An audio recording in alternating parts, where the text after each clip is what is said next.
Muismuji, Wakas, Anwa, Kiusuay Nam Sakam and Hum Kius get to use.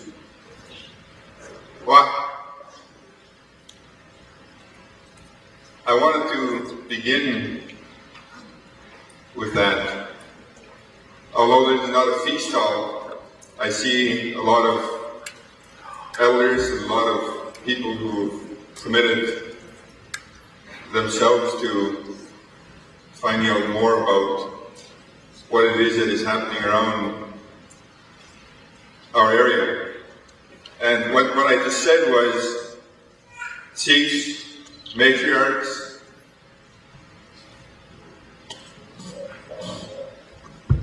our neighbors, and the rest of you. Thank you for inviting us to your house and feeding us. And it's not good that I simply come in and eat your food and get up and leave without acknowledging your efforts. And I do that because since I've come, I've been welcomed, picked up at the airport, and pretty much looked out for. And I'm grateful for that.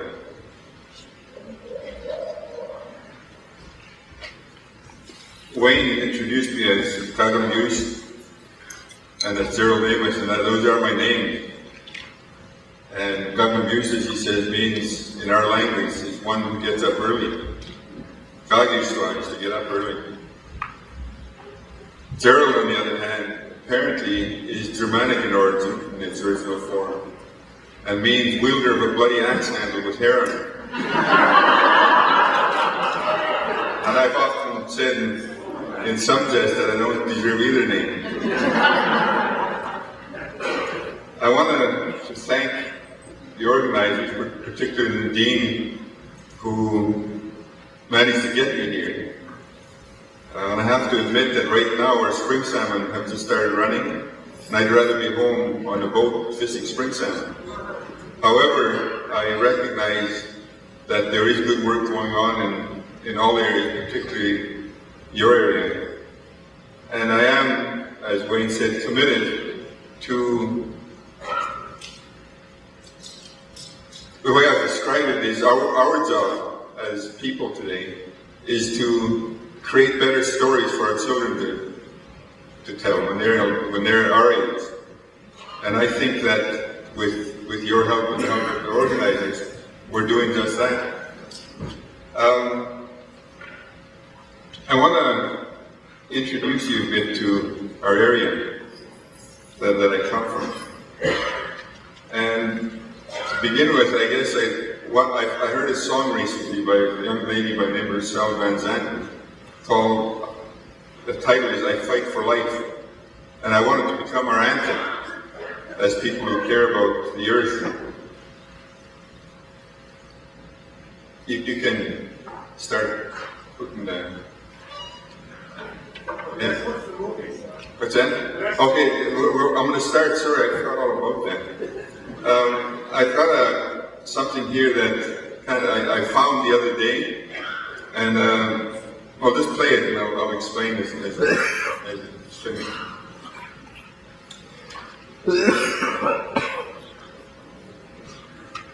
It was there.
I've simply got a series of pictures here of the area that I come from, and some of you may have visited.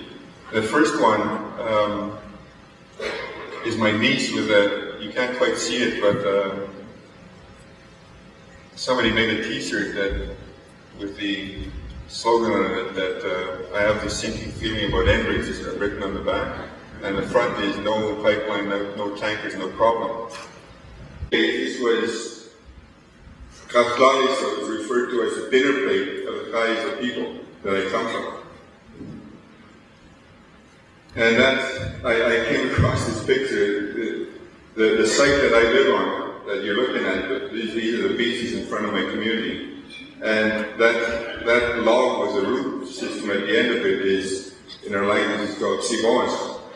So that site is called Simonsa, in reference to all these snags that wash up under our beaches. But like I said, it's an area that a lot of people care about, but an area that is being attacked, if you will, by development. It started out with an aluminum smelter, and when I was born in the late 40s, early 50s, they started smelting aluminum. And it quickly got to a point where, with the amount of material, toxic materials going into the waters particularly, fisheries and oceans in their wisdom banned our ability to harvest crab, for instance, Dungeness crab, another bottom fish and whatnot. And it was an attempt to protect us from the toxins that were in the crab. And the unfortunate part of it, or the issue that I always had with that, is nobody told the crab that they should stay outside that line. Crab are like us, they're mobile, they move around, and they're never stationary. The good thing is, this is a picture of a gathering we had shortly after the coastal First Nations declared a ban on tanker traffic in the waters of the North Coast in our area. And on the heels of that, the Fraser River tribe got together, and currently I believe there's 160 communities that have signed on to that declaration, and it continues to grow.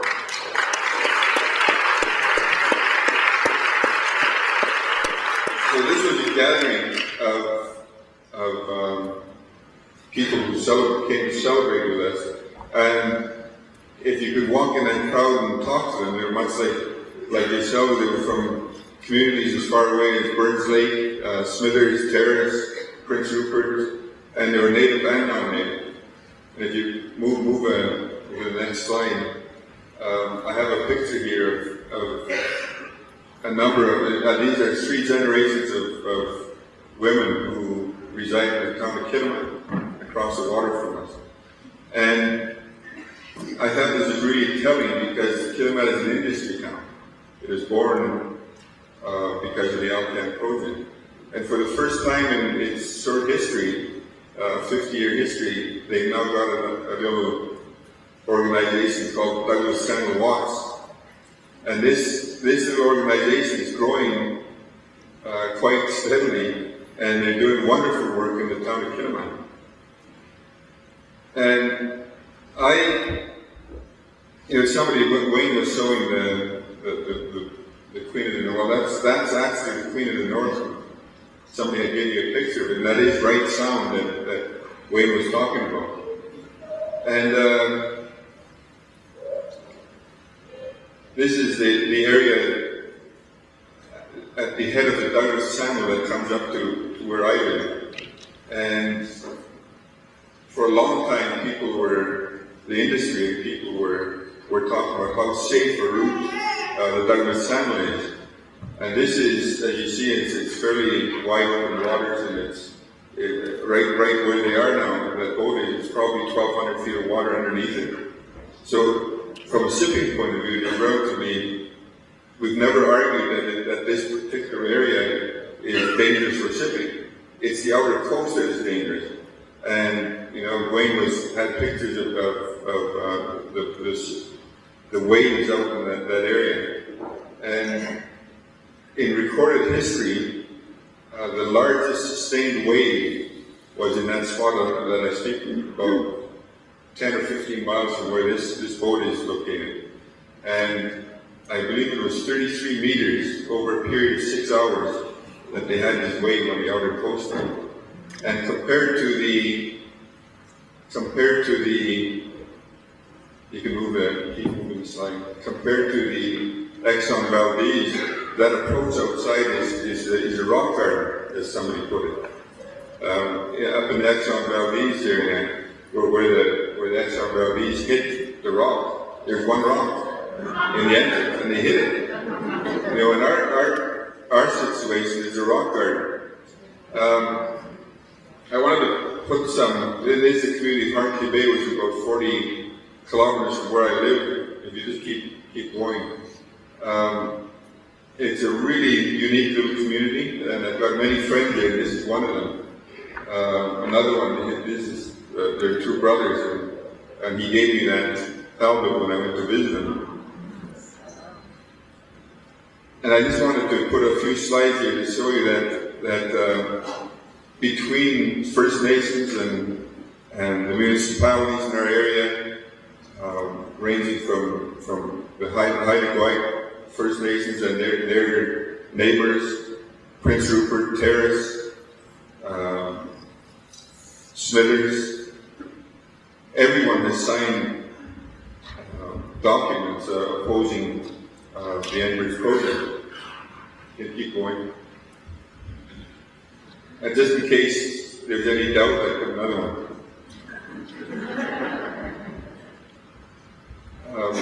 And one of the issues that we continue to run into is, you know, you can't stop all development. And if you come to our communities and learn a little bit about the history, our communities have never said they were opposed to development. From the time that contact was made, our people were very industrious people. You had to be, or you didn't live. Just like people that lived on the farm, if you didn't do your job on a daily basis, you pretty much would starve to death. And our people are the same way. For instance,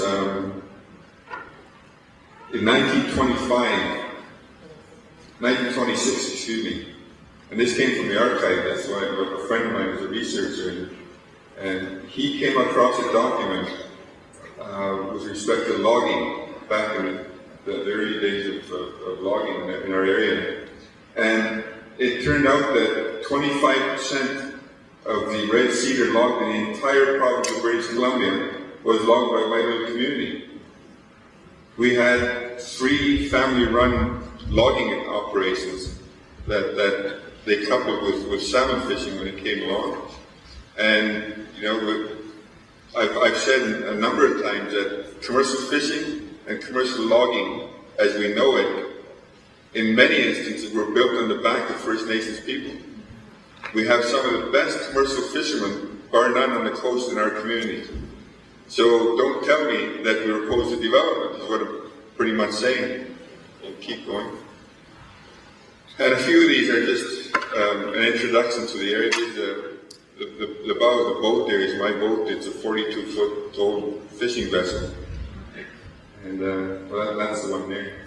And what we do with this is we take people out onto the tanker room just to show them what we're talking about. Because a lot of people, including people in the environmental movement, have never experienced the waters of the tanker room. And that's one of the things we do. So any of you are ever in Kilman, give me a call. We might get you on the boat and spend a few hours out on the boat. And you know, I really don't. I kind of get caught up just like everybody else a lot of time, because I firmly believe that while Enbridge is the big ticket, it's the big issue. The problem that we're facing is much wider in scope than just Emery. We've recently managed to get a number of First Nations communities together to start talking about the cumulative impact of LNG, of mining, of Enbridge, the proposal of refinery, forestry, and we're beginning to have a conversation about how we tackle that big issue. Because,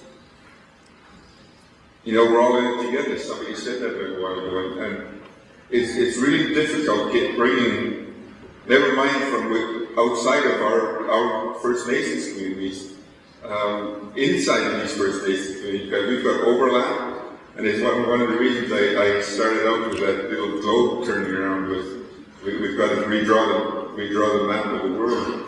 And I think that's the absolute truth, because, you know, while we're doing our own little thing in our different territories, these conglomerates are getting away with pretty much killing the lifestyle that we continue to enjoy, and the wildlife that's there. I have the benefit of being able to go out on the boat a little bit more than others, and I see a lot of this stuff almost on a daily basis. And here's a picture. Wayne had a picture. These series of pictures here were taken about 30 meters away from a tiny little inflatable that my niece and a photographer and his wife are on. You keep going. And they were bubble feeding in a place called Bernard Harbor. So, like I say, these were pretty close to me. I was pretty nervous, but you can imagine what was happening up on after the Exxon Bell. These creatures were suffering. So I really appreciated those young children that are up here singing their songs and speaking for the salmon. And that's one of the things I think that we often forget as people, is that we have responsibility. I once was telling my grandmother, for instance, about a court case that I was off politicking about. And after I described to her the Belgian move case, it was called, I was attempting to get across to her. She was more fluent in Haisla than she was in English. And after I finished describing to her what I was doing politically, in our language, she said, well, I guess that's okay. I guess we need to fight for our rights, Aboriginal rights, whatever that turns out to be. She said, but what you guys can never forget, she said, she was kind of lecturing me by this time. What you must never forget is the most important right we have is the right to be responsible. And that's kind of defined everything I've done since then, especially when it comes to things that we're looking at right there. The picture says it's not a word, but being right 30 meters away when you come up again is another thing. And there are people like yourselves who care, who have taken it on themselves to go out. This is a picture of a cetacean land, they call it, cetacea land. Herman and Janie are a couple of people from Germany who have been out on the east end of Gill Island. I don't know, Wayne, if you've ever run across them in your travels up there, but they're doing wonderful work. They've now recorded 162 humpback whales. When I was a young man fishing on a commercial fishing vessel, we were fortunate to see one whale in a month, simply because they'd been hunted almost to extinction. So there's now 162 of them.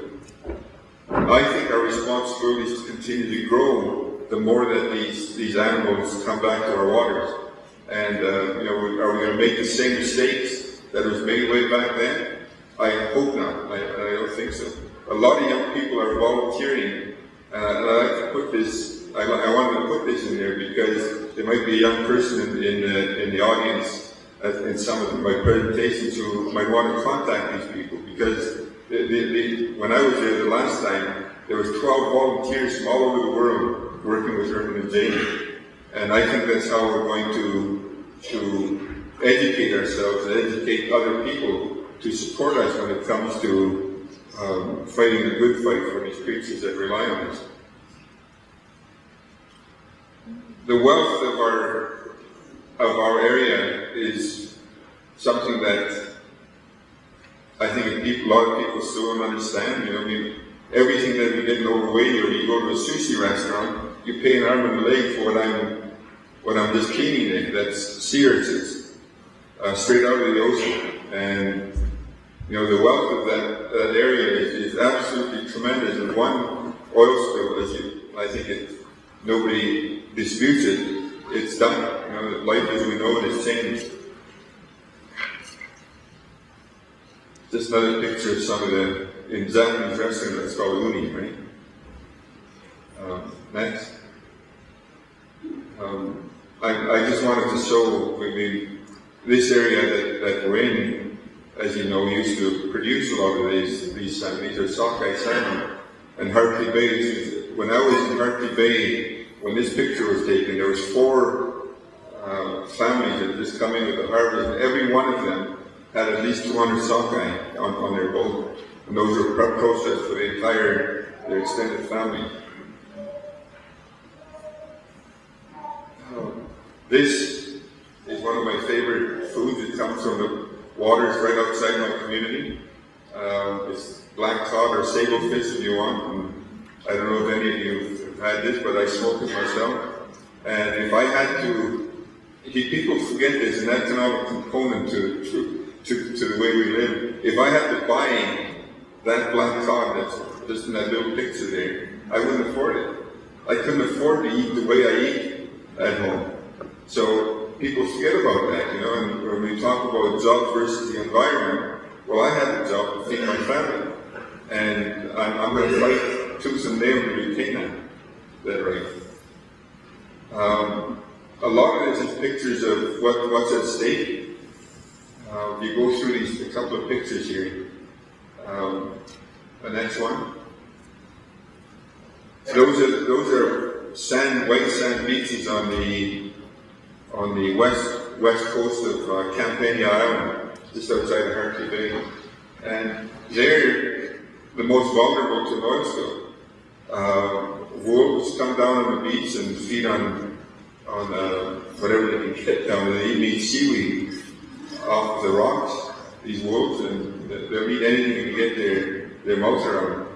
And I've been there in this spot where it's a rearing ground for herring and for salmon fry in some of these areas. And I've been there where there's just black schools of almost as big as this room that we're in, of salmon smolts or herring smolts. And and an oil spill, of course, is going to do the ultimate damage to the stocks in that area. So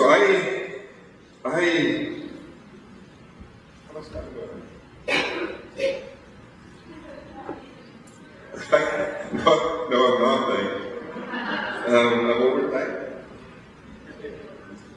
So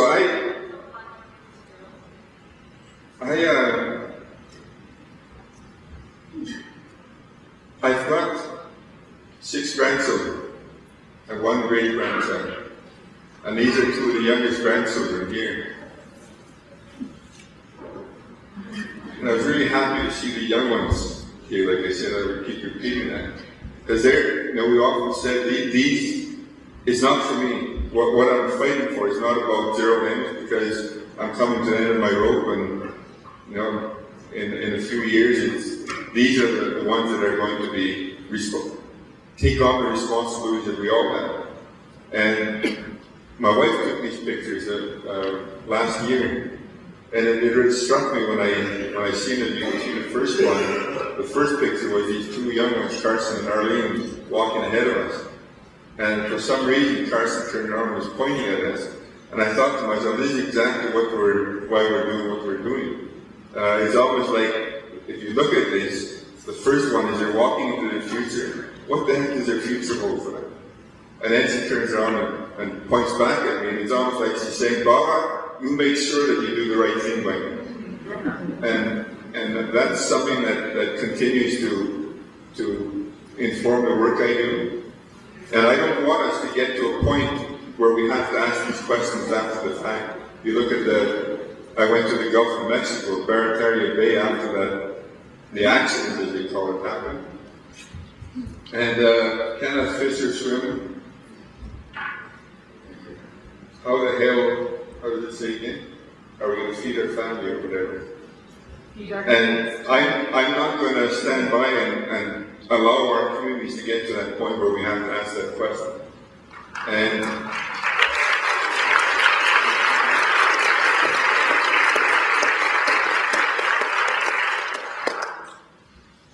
the internet or Facebook is good for some things, I think.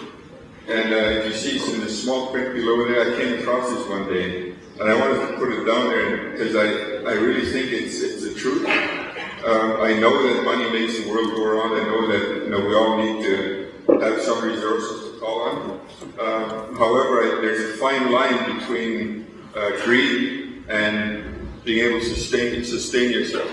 And I came across this. Some people are so poor, all they have is money. And I don't want to go there. I don't know how you feel about it, but I don't want to go to a point in time where I have to ask these questions, or we have to ask these questions, or if all we do have is money, because that's really not what it's all about. I want to, I understand, I know a little bit of the history of Slocan and this whole area in terms of the blockades or standing up for what is right. And I want you all to consider this. I'd like to ask you to consider it rather than, I don't want you to, I'd like to ask you to. I've committed to standing up in front of the bulldozer or laying down in front of it or doing whatever it takes is necessary to stop the ultimate destruction of our resources.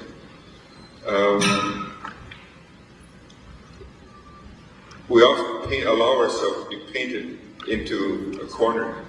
And one of the things that we've been, I think, guilty of to some degree in terms of First Nations work. I mentioned the two declarations, the Coastal First Nations and the other Fraser River Declaration. Those declarations, one of which my community supports that I come from, Coastal First Nations, are declarations stemming from our responsibilities as First Nations government. So that's my law. The Coastal First Nations Declaration is the law that I'm going to abide by, which declares that there's no tankers going to be allowed, super tankers, very large crude carriers in our waters. So when I do what I have to do, it's not going to be an act of civil disobedience. I'm going to be civilly obedient to what I know is right.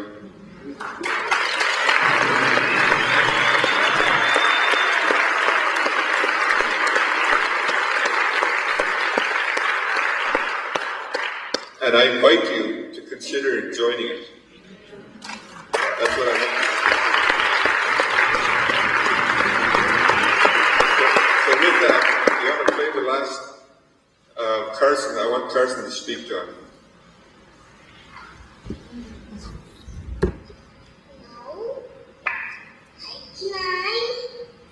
No tankers, no Flavimo.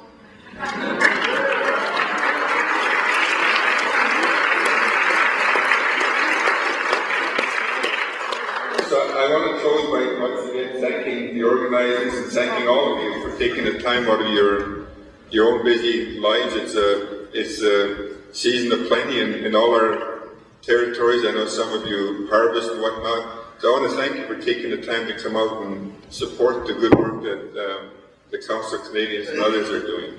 And I'm going to ask somebody, I've got a number of t-shirts here, and I want them, there's only 4 left here that I've got, unfortunately. Remember the No Tankers t-shirts? And I want them, there's some for the youth, so I'd like some given to the youth. And there's one here that's going to fit somebody my size. So thank you all for your attention, and thank you for